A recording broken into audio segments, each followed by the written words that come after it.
The second half comeback by the Warren County Pioneers comes up just short Friday night at Franklin County.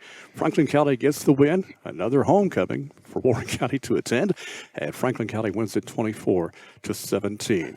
Hi, everybody. Welcome to Turner Time, featuring Warren County Pioneer head coach Matt Turner. I'm Jay Walker with 92.1 The Ticket and Warren County Sports Authority, Jeff Simmons. Yes, sir. What's up, guys? That was a twofer, actually. Franklin County hit you with the senior night before the game, homecoming during the middle of it. So Yep. you know Yep. we've seen everybody's homecomings. I'm going to go ahead and say that I still think Warren County does it best. Well, Lord, yeah, you know we do do. best here, but Well, yeah, they had the big rain the week before, Spring Hill, so they put a dampener on their homecoming, so they did some homecoming festivities. So, but yeah, it's been a interesting season to say the least. very much so. But Jay brought it up. You fall behind 17-0 in that game, but then you come back. You get the field goal before half. Huge stop. Yep, big. At the goal line, and it feels like y'all carry some momentum in. Defense gets a couple stops. You're in that game a couple of different times in the fourth quarter, about to get the ball back, down 7 with a chance to tie or take the lead. I think at one point I shouted at you on the sideline, get your 2-point play ready. Yep. Because I didn't want to leave there with any overtime. Right.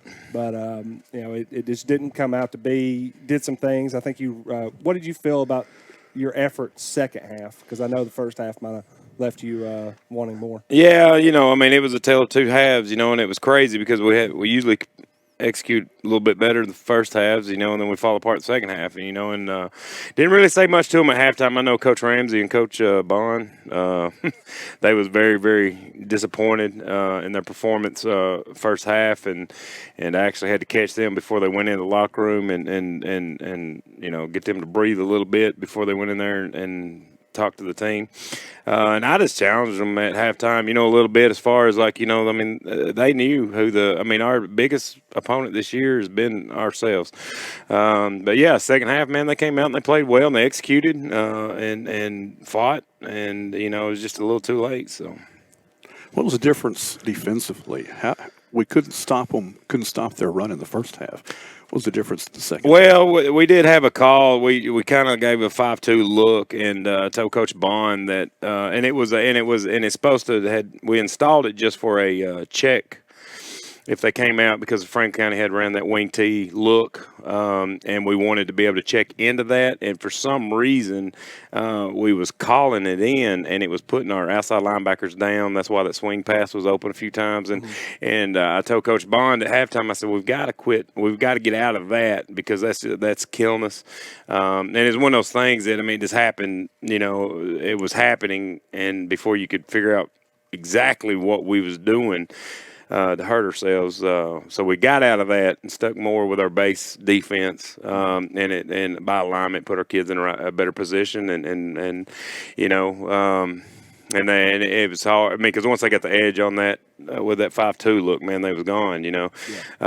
So yeah, I don't know. I'm trying to think what else there was. I thought that there was one play that in particular stood out to me. I don't think it was on the highlight package, but it was when I was rewatching the game. Had a third down, and I think one of our linemen knocks down the pass at the line of scrimmage. But I noticed after watching the play, I was like, I kind of wish he wouldn't have, because Donathan Lewis had rolled down from the safety, and you could tell, like, he grabs his head because he's about to catch that pass and go the other way. Yep. So there definitely seemed like y'all made a few adjustments there. Oh, yeah. Shifting over there, because this is one thing that I've always thought about in high school football, and you even saw it on the very opening play on our highlight packages. It's tough in high school football to throw it down the field. It is. And get 40, 50-yard gains. You see some of the best teams in the state make it look easy with the best athletes. But, on a general night, you have to make a good throw. You have to make a good catch. You have to block it up. And you have to beat the coverage. And nobody really has that, like, bazooka arm to line it up there. So it's going to lollipop out there a little bit, and you see, and kids can make up some ground. So I thought that was one thing that I noticed that y'all did. It seemed like y'all pressed up to kind of say, hey, we're going to take y'all short stuff away. If you're going to beat us, throw it over. Go top. ahead and try it. Yeah, they did that halfback pass at one time that Donovan overcome. I think it was on the highlight reel where he first drive of the game. Yeah, he hustles and because they both the quarterback we're in that 5-2 look and they've got the edge, corner rolls up, sets the new sideline, and the halfback I think or the slot receiver kind of. Or a sniffer was we call him, busted off around behind and got there. And if the quarterback held on to the ball a little too long, if he had have just chunked that thing out there, they would have got easy six right then, But he held on to it and gave Donovan an opportunity to gain some ground and make up for being out of position. So. But yeah, defensively, Coach Bond, Coach Ramsey, and Coach Malik, they've done a great job. A lot of it are just things we're trying to overcome: the lack of strength right now up front, or the lack of youth as well. We had it's just crazy. This is the weird stuff that we've had. With Miller that's been playing linebacker, was doing well, but then goes down. Then you got Dixon that comes back in there, and Dixon's kind of playing out of position. He should be more of an outside linebacker, but we've asked him to step up and be an inside linebacker. Because we've asked Eli Cantrell's always been a middle linebacker to step down, play DN. Hats off to Coach Bond and the defensive staff as far as figuring out how to get these guys lined up in the proper position to play well. Defense has played well all season, well enough for us to win. Yeah. Let's look at some of the highlights. Pleasant had some big plays on special teams, especially. Yeah, Jalen Pleasant's a guy. We know that, and it's exciting to know that he's just a sophomore. So, and he's just got that great. He's just hard to bring down. It's hard to get a hand on him, and man, he can accelerate. Yeah, it seems like we saw it on the kick returns, especially. I think Franklin County, and they had a strategy going out there that they just thought kick it out there and maybe go and get it themselves, but. When Jathan got his hands on the ball, he's a hard kid to bring down. But I think the thing that you're talking about with him is not just that, it's this first, second step acceleration. Yeah, unbelievable. He can be going right, and he'll plant that foot, and next thing you know, son, he's full speed going left. And he's just hard to take down. He reminds me a lot of that number 3 kid from Siegel last year, and I know you know exactly who I'm talking about. And he's the type of kid, if we had a couple more running backs like that, we might change the style of offense that we have, because he's one of those running backs that can press the line, bust outside, press it again, then cut back, excited to get that guy in the weight room and get him with Coach Smith and work on his speed and agility and just watch him grow. And Nate Elrod showed some good skills with his wheels. I don't know about all that. No, Nate does. Nate's one of those guys that he's a competitor. Trust his runs. He's out there. And we've gave him down the road ever since I've known him, because he seemed like when I first met him, he had a boat for a shoe, and he's growing into them, and he's getting stronger.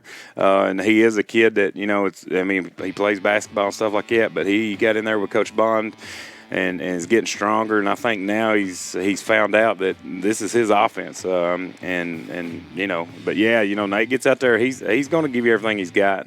Yeah, we got used to last year seeing quarterbacks run for 100, 150 yards, and I think everybody came in this year thinking, well, that's done. Right. Not so fast, No. Nate's a very good athlete, and he can make some plays. I think the biggest one that in this highlight package, of course, the 60-yard run, his career high. He ends up with another touchdown. This is his 5th touchdown rushing this season.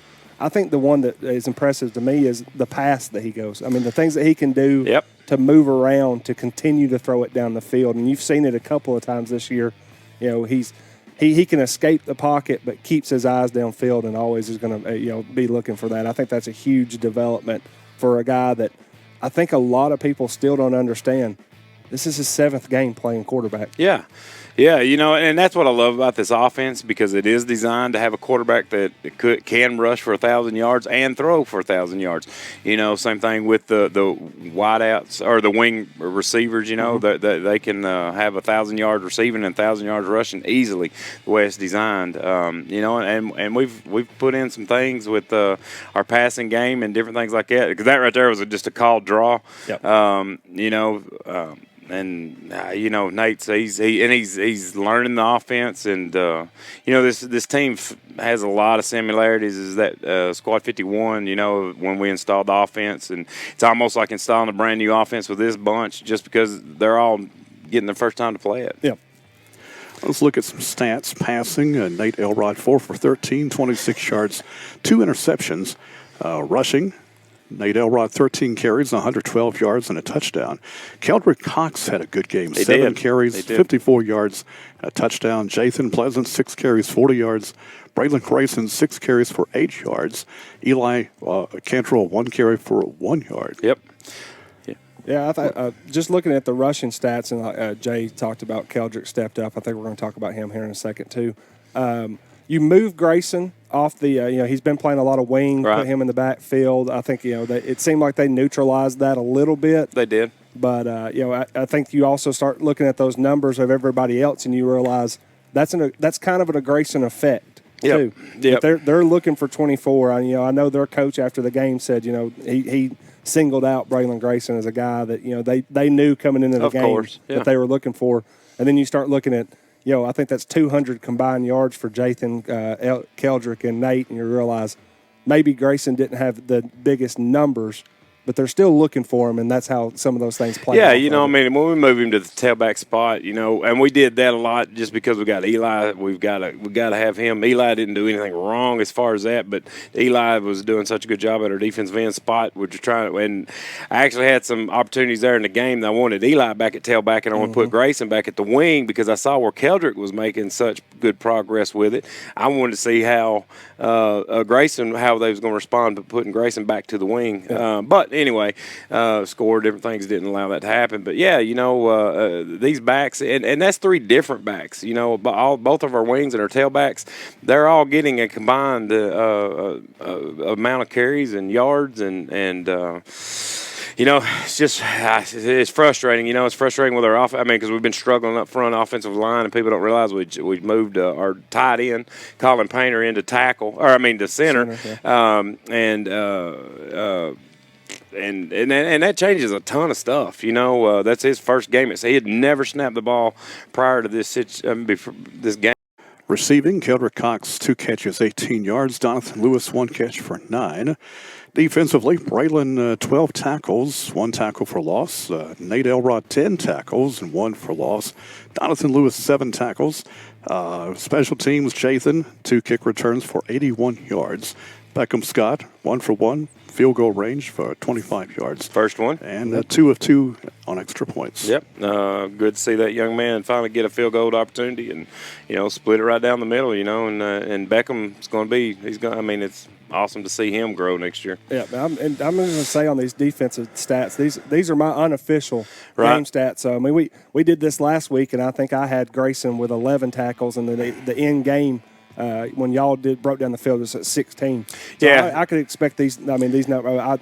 I'm doing these on the sidelines, trying to find the guy that's at the bottom of the pile at the end. So we could have more than that. But I know that at the very least, you're talking about double-digit tackles. I'm sure that because we talked yesterday in the coaches' meeting. Coach Ramsey does all our stats and gets that in.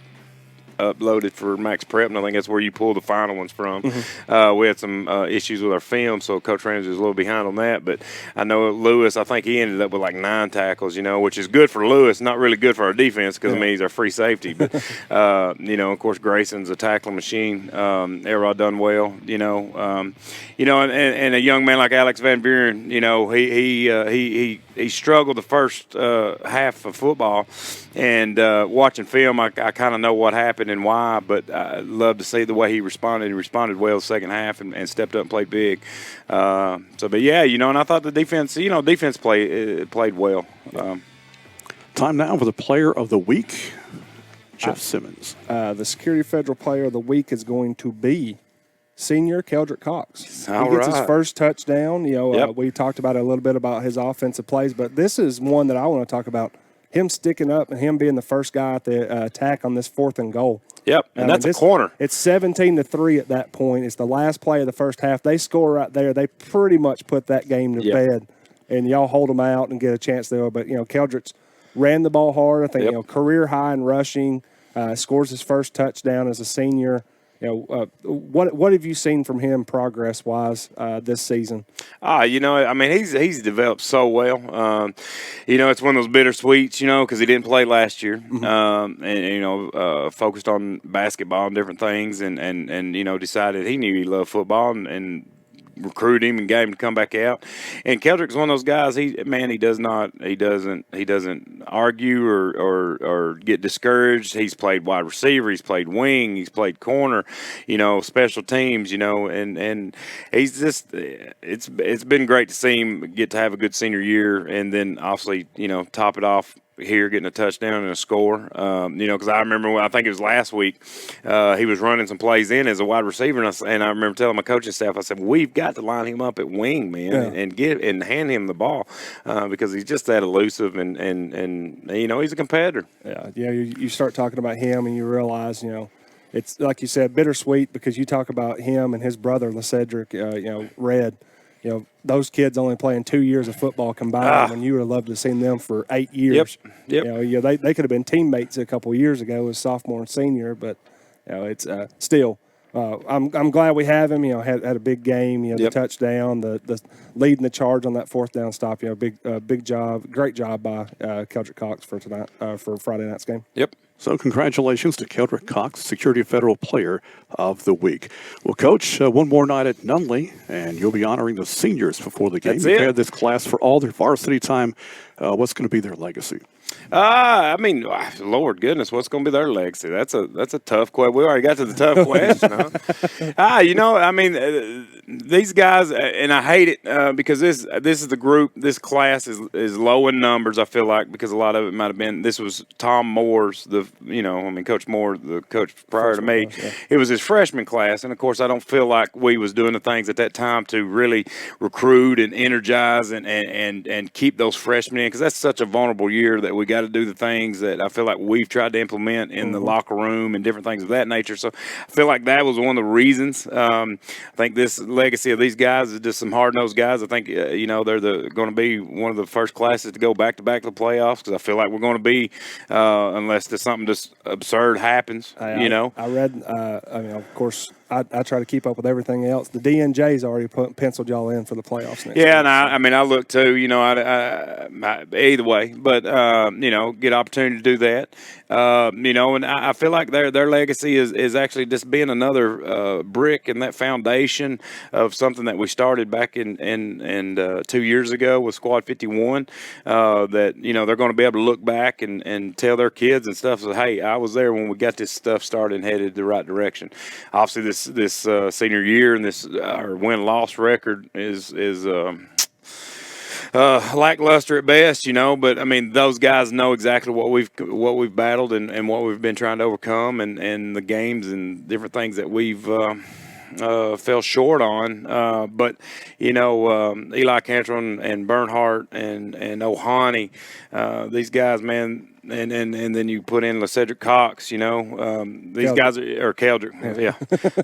I get saying because LeCedric same way, we got him just for that 1 year, And of course I want to say Pee Wee because that's kind of been his nickname forever. But he told me one day, he said, "Coach, I like that's." I know. I dropped the Pee Wee in my writing too because I could tell Keldrick. You tell he's like, I've grown up. Pee-wee. Yeah, and who does, But anyway, and then the thing is, that's kind of the core, the nucleus of that, and then we've got some of those other guys that came in like a Jonathan White and Dylan West, Lord, I ain't got my notes right here. I think the biggest thing that I take away from this is, sorry, I didn't mean to. No, that's fine. You. The thing that I think about these seniors is perseverance. Yep. Because you think about these last 2 seasons, and I know last season was special, but a lot of people still don't realize how close that season was never to happen. Yep. We were sitting in here. I think we were on that practice field right back over there last August, and me and you were talking. It's like, are we ever even going to play? Yeah. We don't know. So they had to go through that their junior years, and then they come back their senior years, and literally get the pull, games. Yeah, get the cord pulled from them on Friday morning of their first game. Yeah. So the perseverance to stay with it and be here and show up, I think it says a lot about some of these kids just to stick with it. And I mean they're part of the group that I'm excited to get back, and start developing this youth football in Warren County 100%. that we've got to do. But if you go anywhere else, either Coffee County or White County or Mount Juliet, that is ran by former players and dads and different things of that nature. And hopefully, if Turner's time's not up,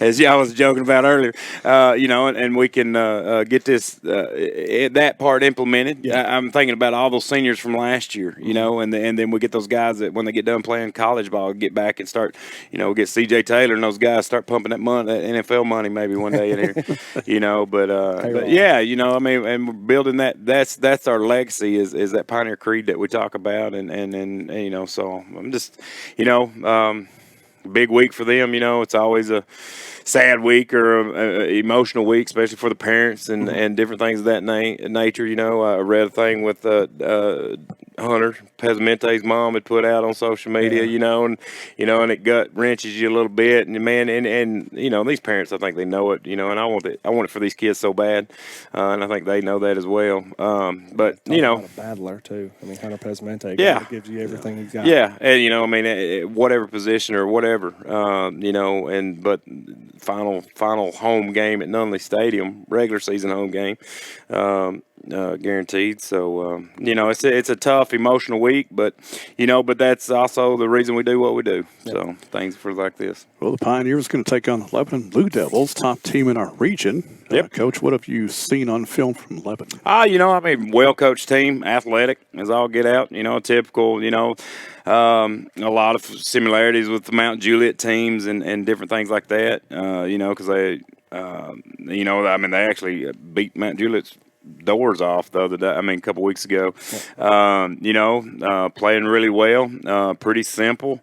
Very athletic. I've heard. Look pretty big up front. So obviously the number one team in our region, but a team that I feel like they're gonna have to come in here and they're gonna have to play, because I guarantee our guys and our seniors and our fans will be rocking Friday night at Nunley Stadium and be good to.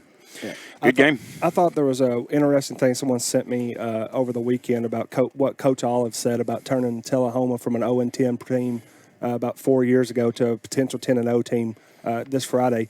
He said that last team, that 0-10 team, didn't play their last games to finish it out. No. They played it to try to win. That's right. And I think that's a lot. I think that's the mentality that I want to see these Pioneers come with on senior night and going forward, because you're probably going to get a date with Oakland in the first round. Is don't run the clock out on yourself. No. You just go out there and play and try to play this to win. And I know, and what we talked about with these seniors and what they're giving you, I really think that's the biggest thing is you can set this program on a good course. That's right. In these next 2 weeks for Squad 54. Yeah, and y'all. I know Jay's been there, and y'all seen that fall off, especially if there is games left after senior night. Mm-hmm.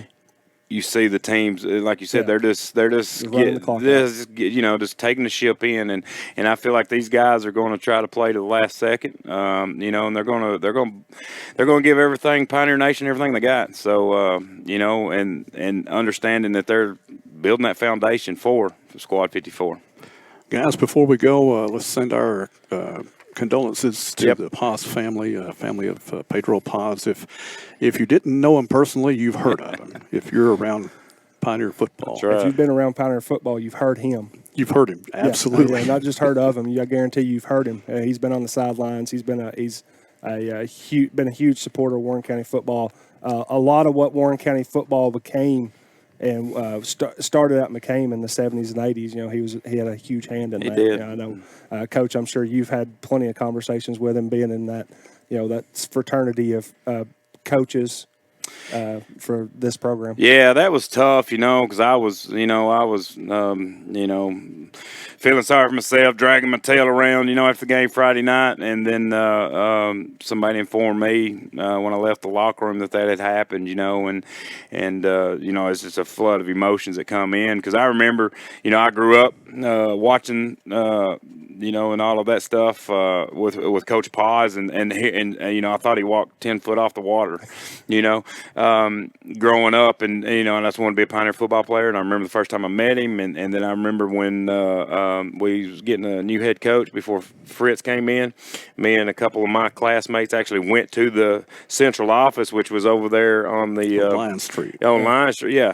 And I went in there and knocked on the door, Mr. Pod, Mr. Coach Pod, because I never really officially got talked. And he said, Turner, don't worry about it. Oh, he told me a story about him coaching my old man and different things that. And he said, you'll like the coach we got. He said, you're either going to be a darling or a bucket head. And he said, don't worry, But then, got to coach out here. And I've actually got to see the chicken brought down here one time when he came with back with Gerald Tidwell when I was young, right out of college, so, and just the war stories and being out in Rock Island, being a neighbor with him, seeing him at the dump on Saturdays, we'd be hauling off trash, and next thing you know, it'd be time to go home and eat dinner because we'd been sitting there talking football and hearing these stories. But heart goes out with all the Paws family, and very fortunate to coach Josh and John. And Pioneer Nation definitely lost one of the forefathers of Pioneer football. Absolutely. Last thing he said to me is at the Hall of Fame banquet, he said, "You've got the best job in the world." I said, "You're absolutely right." Yeah. He was just as feisty that night as he always. Oh, Lord, yes. Yeah. Absolutely. So, well, that's going to do it for this week's show, and we'll see you next week. I want to thank everybody for watching. For the Warren County Sports Authority, Jeff Simmons, Coach Matt Turner, I'm Jay Walker.